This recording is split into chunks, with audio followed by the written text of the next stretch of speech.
अस्सलाम वालेकुम। सो पूरा दिन की धूल मिट्टी पसीने की वजह से आप लोगों ने अपनी स्किन का बेड़ा गर्क कर लिया होता है, स्पेशली मैंने भी। और ये प्रॉब्लम मोस्टली मर्दों में फेस होती है क्योंकि हम लोगों ने बाहर फिरना होता है और धूप की वजह से हमारी स्किन का बुरा हाल हो जाता है, जिसकी वजह से डलनेस, ड्राइनेस और स्पॉट्स आने लग जाते हैं। और इस प्रॉब्लम का सोल्यूशन हमने बहुत ढूंढा है।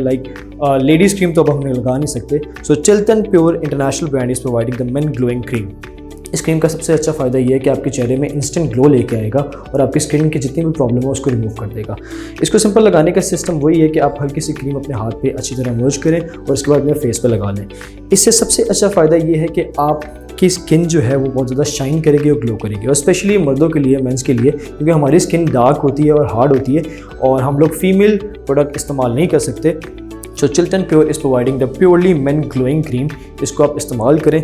सिंपली आप देख सकते हैं कि वाइट कलर की क्रीम है, इसको अपने हाथ पर लगा के इस्तेमाल करें और अपनी स्किन प्रॉब्लम से छुटकारा पाएं। Thank you so much.